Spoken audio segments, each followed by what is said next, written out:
Hello friends, I'm Rosa. Welcome to the channel. So today we are talking October TBR. I have tried to make mine a little bit spooky. I don't own a lot of horror books, so I just don't have a lot of them to put on my TBR. But I've tried to at least include a little bit of this and that, like some ghosts here and there, a little bit of dark academia as well. There's some darker graphic novels too, and a little bit of mystery. So I feel like it's a bit of an alternative October TBR, but it's gonna work anyway. I will make sure to leave links to all of the books in the description box down below, by the way, so if you're confused about my summaries, because I confuse myself sometimes as well, I don't blame you. You can go check them out through those links. Now, let's get started, shall we? So, we're starting out with the book club's primary pick. By the way, if you want to go check out the book club, there's always a link to it in the pinned comment. But we are reading The Dead Romantics by Ashley Poston? I don't actually know how to pronounce that last name. Anyway, this is our primary pick for October. It is a romance, but it has contemporary romance. However, it does have a hint of the paranormal in there because there's ghosts in it. We have a ghost writer who has a new editor. There's sparks flying between the two of them. However, a tragedy happens. The new editor kind of doesn't make it. She says laughing. Anyway, and when our lead girl goes back home, the editor is standing there, but he's a ghost. And so now our lead girl has to, she's already kind of like a little bit, this whole love thing, she doesn't really fully believe in it, but now she's even more confused because she can't possibly be falling for her dead editor. So we'll see, I heard lots of good things about this book when it came out. A couple of years ago, people were, completely like very into it. So we'll see how it goes. I'm very excited to be reading it. I loved this book. Funny, breathtaking, hopeful. Ali Hazelwood. If Ali Hazelwood says this is good, I believe it. Ali Hazelwood must tell the truth. Anyway, we believe in Ali Hazelwood. Our secondary pick is Bonded by Thorns by Elizabeth Helen, which is apparently a pair of sisters. This is a Why Choose Romantasy, and so it's gonna be a little bit steamy. We got our lead girl. We got 4 Fae guys, if you want to see them. I have the wonderful Fairy Loot edition, so we have some character art on the end pages. And do I fully know what this is about? No, not exactly. I know it's a Beauty and the Beast retelling, but I've read the synopsis several times and I don't remember it very well. But I think the Beauty and the Beast retelling aspect of it is, probably a good pointer when it comes to the story. So 4 handsome Fae princes, 1 awkward bookworm, an enchanted veil, a beastly curse to break. Whatever that means. And why choose? So I'm gonna have some fun with this. I'm gonna be mortified making reading updates for this book on the book club. But hey, what is life if you don't get out of your comfort zone now and then, right? Okay. Anyway, I am also planning on reading Foxglove. This has, I think, been on my TBR, a monthly TBR, a couple of times this year. I really want to read this in 2024. I just have a little bit of like a hard time not going into this like, I loved Belladonna. It was a 4.5, so very close to 5. Loved it so much. And I'm just nervous because I enjoyed it so much. I don't want this to be a letdown. Don't you just like, when you love the first book in a series and then you get to the sequel and it's just such a disappointment. It really hurts and I don't want that to happen. So I have a couple of books where I've really, really enjoyed the first one and I'm just like Fourth Wing as well. I'm terrified of going into Iron Flame. Terrified. House of Flame and Shadow. I am terrified. There's a couple of them. I have more than a couple. I have a lot of them on my shelves actually. I'm just terrified. Like what if the series, what if they go in a different direction than I wanted to? What if the vibe is just not the same? What if the character's evolution is bad? Like, anyway, so I'm a little bit scared, but I figured it would be fitting for October because we do have to do with death as a person. The person death. That sounded weird. Grim. Let's call him Grim. His name is not Grim. But in the first one, we follow, what's her name? She's got like a funny name. Signa, right? Signa. Her name is Signa. She's a lead girl. She is, this is upper YA by the way. She's 18, but still YA. And also what I would probably consider YA romantasy, to be honest, because the romance plot is very woven together with the main plot of the story. I feel. Like, you couldn't have the romance. You could probably, to be honest. I just feel like it's very, like, combined with the main plot, so a little bit romantic-y. Anyway, but we follow Signa, who is special. So when she was younger, she was at this, like, gathering or something, like a tiny baby, and everyone around her died. I don't remember exactly what happened, but, like, why did they die? I don't remember. Signa, however, she survived. And since then, she's been able to communicate with death, the person, death. And so one thing about Signa though is her parents are dead and she's about to inherit their money, but she can't inherit it for a little bit, so she's currently living with her uncle. Her cousin is dying. He's very sick, dying. And so because there is someone in the near vicinity of her that is dying, she's able to communicate with death. And she sets out to figure out why, because there are mysterious things happening in the house as well, like something's not really adding up. So she sets out to figure out what the frick is going on, and she needs Death's help to do so. And so family secrets and family drama and drama with death, a lovely little romance, I am nervous. It looks super creepy. I'm so into this vibe. Anyway, I also pre-ordered Wisteria, so it'll be here at some point within the next like 2 months or so. Oh, when she's signed. Anyway, yeah, terrified. But I really want to read it. I want to see if I can possibly get an ebook though, so I don't end up reading this, because I am a clumsy person and I don't want to ruin my special editions. Another special edition that I'll probably hopefully also have access to as an ebook is Hellbent. You can't even see the title. Hellbent. This has been on my TBR as well for like a couple of times throughout 2024. This is by Leigh Bardugo. I forgot to say Foxglove is by Adeline Grace. Anyway, Leigh Bardugo. Dark academia, fantasy, but set in like contemporary, set in our world. A bit of a mystery vibe to this as well. Is it Yale? Or is it Harvard? I can never remember which one of the schools it is. There should be a map. Yale University. It's Yale. Okay. So in these books, we follow Alex Stern, who has gone through a very traumatic experience in her life, which has left its mark on her, but also there's like a mysterious thing surrounding this very traumatic experience, very traumatic event for her. Question mark. Anyway, Alex Stern is also able to talk to ghosts, or like see ghosts. I don't know if she purposely talks to them a whole lot, but she's definitely able to see them. And this group at Yale knows this, and so they promise her, if you come to Yale and help us out, because they run a group that essentially their job is to keep an eye on the secret societies of Yale and make sure they don't overstep, make sure they don't do like magic they're not supposed to, perform rituals they're not supposed to. So they kind of just like keep an eye on them, and they want Alex Stern as a part of that group. In return, she gets a free ride to Yale. Not a bad deal, but also she's told to kind of like don't overstep either, and Alex is not good at that. She needs to get involved in everything.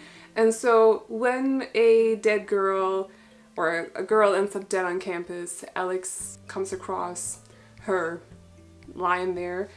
She can't really not get involved with the investigation, like figure out what happened and stuff. So that's what the first book is about. The second book, there's some leftover stuff from the first book, yeah, but also the main thing is about another character in these books. I'm very excited. I did start it, and then it wasn't really the right read for the time, because I have like sleep issues, so I was going through a phase where I slept horribly, and I just need like lighter reading, very easy to read. This is a bit on the heavier side, so I just needed to read something else.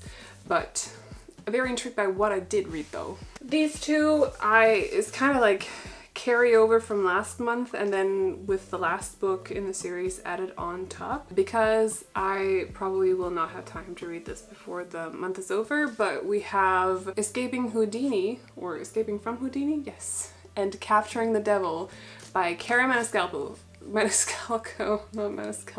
Carrie Maniscalco. These are YA mysteries, and we follow, what's your name? Audrey Rose and Thomas Cresswell, solving different mysteries. So in the first one, they're trying to figure out who because they're in London in the first one, and they are trying to, because people are showing up, or not showing up dead. Murders are happening around London, and so they decide they need to figure out, because it's about Jack the Ripper, and so they need to find out who Jack the Ripper is. They have a nice chemistry, the two of them as well. I really liked their chemistry, especially in the first one. So, but these are actually pretty obvious October reads, I feel. I think I read the first one in October, like 2021, and the second one in October 2022, something like that. So it just feels natural to like include them in October. Yeah, but we'll see how it goes though.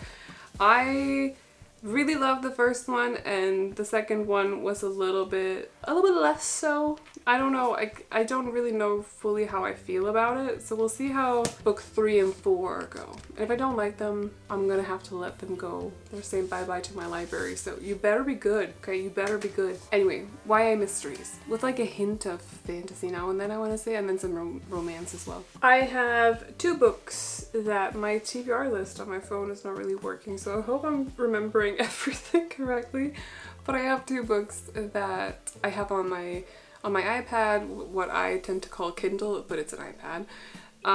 The app is called Kindle though, so technically I'm correct. But anyway, I have 2 books on there that I would like to read. So here in September, I've been reading the Book of Asriel by Amber V. Nicole. We've been reading it with the book club, and I have really loved the first book. So I want to continue with the sequel, which I believe is called The Throne of Broken Gods, right? I got my phone so I can like actually check up on the correct title. The Throne of Broken Gods, yes. This feels like a little bit of a different, it's you know, Kindle Unlimited romantasy, that kind of vibe, but it's a darker one than a lot of the other ones that I've read. We have to do with like monsters, like actual monsters, and our lead character is a monster. And I love it. I'm having such a good time with it. The good guys, I kind of see as like angels, but they're not. So we got like angels versus demons, but that's not actually what they are. It's just in my head, I need to like compare them to actual creatures that I know the terms for. So whenever, you know, our lead girl turns into whatever creature she turns into, I kind of imagine them or her to be a little bit like Diablo, you know. She's probably not described that way, but that's how she has wings. Diablo doesn't have wings. But anyway, so what this book is about though, the first one, we follow our lead girl. She's a villain. She is on the villain's side. She's working for the main villain. His name is Caden. He's an ass. We don't like him. It's fine. And then there is this guy who they all call the World Ender. He's been gone for a long, long time. Gone. Nobody knows where he is. But as our lead girl and her troop, so Caden and then a couple of other people, monsters, they start talking about they have to find this book that's called the Book of Asriel, or it's Asriel's book. Things start to stir, and the World Ender, you know, shows up. And it's like a big thing with like the good versus evil, a huge war that you kind of want to prevent because a lot of people is gonna die if this war breaks out between these two big opposing, not factions, but big opposing sides. Of course, we have enemies to lovers in it. There's a little bit of forced proximity as well, and banter and rudeness, and it's fun, but also touching at the same time. A lot of talk about like just not feeling good, yeah, and talking through your issues, and it's lovely. Dark, and I love that our lead girl is a monster. I think it's refreshing that she's an actual monster. So I want to see where the sequel goes. I also have Uprooted by Naomi Novik, which is also one, along with Spinning Silver, that I've put on like my late year TBRs quite often, but because I have high hopes for them, both of them, and then I end up like not reading them anyway. But this one kind of gives, from what I've heard at least, gives fairy tale vibes. Essentially, it's about our lead girl who is taken away from her village by this wizard that they also call the dragon, but he's not a dragon, he's a man, he's a wizard. And she's taken from the village to this tower or something where he lives, and I'm not really sure what happens after that. I can't remember. But maybe the Goodreads summary can refresh my recollection. Her people rely on the cold-driven wizard known only as the dragon to keep its powers at bay. Alright, because of corrupted woods. And so that's why he ends up taking a girl from the village and keeping her for 10 years. To serve him during, you know, I don't really know how that works. We'll see. I have one horror book that I also cannot remember I've had this for a while. I can't remember exactly the synopsis for this. It's adult. It's House of Hunger by Alexis Henderson. And I've had this, like mentioned, for a while. We got vampires in this one, but I cannot for the life of me exactly remember. I just know whenever I go through my bookcases and I look at which ones that I could possibly, you know, sell, because we don't have a lot of space left on these. Running out of space. These shelves are struggling. Okay, some of them are starting to curve because I have too many books and I can't have it. So, but I always leave this one because I'm like, vampires. I want to read it. Blood. Woo. Exciting stuff, but I don't really fully remember what this is about, to be honest. Marion Shaw is a child of the slums. Want and deprivation are all she knows. So she's taken off to this mansion where the vampires live so she can be a blood maid. Except I don't think she's aware that they're vampires when she goes there. It's like she's struggling, she doesn't have a lot of money, so it's an easy job, blood maid, sure, whatever. And then she shows up there and it's like, my gosh, naked people or something, I don't know. I'm making up the synopsis as I go. Blood everywhere. Who would have thought? Blood maid. Oh no. Blood pools on the floor. I think this is supposed to be scary though. Ooh, but then her fellow bloodmates. Also, our lead girl is kind of obsessed with the countess who lives at this mansion. Because she's stunning, beautiful, seductive, you know, all of that. But then her fellow bloodmates begin to go missing. And Marion finds herself at the center of a vicious game of cat and mouse. She must learn the rules of her new home and fast, or it could soon become her grave. I'm kind of wondering, does she realize that there are vampires as she goes off there? Because, like, I personally would not. Like, I don't know. Anyway, so we'll see where this takes us. And then I have two graphic novels. One that I've almost read. Well, one is kind of, it's a graphic novel, but it's kind of manga because it's Japanese. It's not a series though, but in like my head, manga are always series, but manga is just the Japanese word for graphic novel. I think, at least I've assumed. I made the assumption, but I'm not actually sure. Anyway, Junji Ito's retelling of Frankenstein, which I have not read. I have read some of the short stories in this because there is, let me just get the contents. There's a whole list of like shorter graphic novels in this, and then the longer one, which is called Frankenstein. So I've probably read like 3 or 4 of the other ones. I think I want to read specifically Frankenstein in October. Junji Ito is like gore, body horror, you know, kind of gore, very gory. I'm going to see if I can find an example so that you guys will know. But at least Uzumaki had a lot of like people turning into snails, for example. Weird as that sounds. So I suspect with a story like Frankenstein, you have a lot of, there's potential for him to do his thing. Yeah, I can't actually find a picture without spoiling anything for myself. Oh, I haven't read this one either. I'll read this one too. What the heck is going on? Anyway, I feel like that's gonna happen a lot. That was my most common thought while reading Uzumaki was, what the hell? What is going on? What the hell? So we'll see about it in Frankenstein, but yes, I'm very excited. Story collection. I want more of these as well. There's a little collection of the ones that look like this with the spine, so I want more of them. And then lastly, I got this for my birthday, I think. Was it in 2023? Possibly. From Hell by Ellen Moore and Eddie Campbell, which is, I believe, also actually a story about Jack the Ripper. We're gonna find, there's no synopsis. Not a single one. Oh, but this is also colorized. The original, I believe, doesn't actually have color, but this is a deluxe edition, sort of master edition, they call it. So it has color, which is exciting. I know some people prefer the one without colors.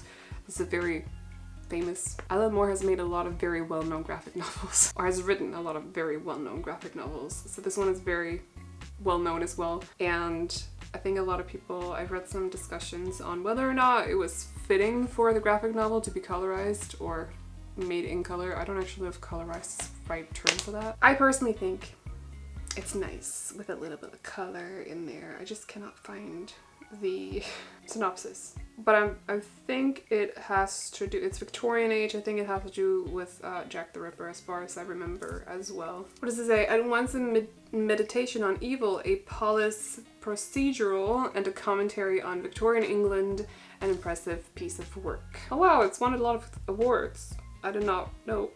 There's actually someone here that says, is colorizing from hell a betrayal of the groundbreaking original? Does it work? I'm pleased to say that it does. So, super excited to be reading this. I think my brother will appreciate that I finally read his gift to me as well. So, I don't remember if, like, or I don't know if he remembers that he's given me this, but I can give him updates as we go. Now I'm kind of like, does it have something to do with Jack the Ripper? Because I feel like it does, but it might also not. It might be like a collection of, oh, the coloring in this is so good. Like, look at this. This is why I like it. We just have like a little, it's very grayscale, and then there's just like a little bit of red in there. Anyway, it's gonna take a while. Alan Moore writes a lot of texts for his graphic novels as well, so this is a thicker one.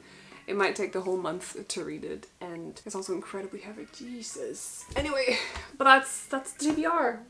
So, very optimistic, very ambitious, considering that I probably will not have a whole lot of time to read in October. There's a lot of work coming up, so some applications I have to write as well, so there's a lot going on, but we'll see. We'll do our best. Let me know what you are reading next month though, and if you've read any of the books, feel free to share your thoughts on them down below, good or bad. I don't mind. Feel free to share if you want to. I like how this stack is like completely dark, and then there's the Dead Romantics, which is salmon colored. It looks great. I'm not gonna lift them again because they were very heavy to lift for the thumbnail, but anyway. Hope you guys enjoyed this video. Again, if you want to check out any of the books, I have left links to them in the description box down below. So if you're a bit confused about some of the summaries, you'll find more clear ones through those links. But that is all I got for you guys today, so I hope you all enjoyed this video. If you did, feel free to hit the thumbs up, and if you want to see more videos like this from me, but also all the other booktube stuff, definitely consider sticking around by clicking on the subscribe button. However, I'm gonna leave you to it now, so I hope you enjoyed it, and I'll see you all in the next one. Bye bye!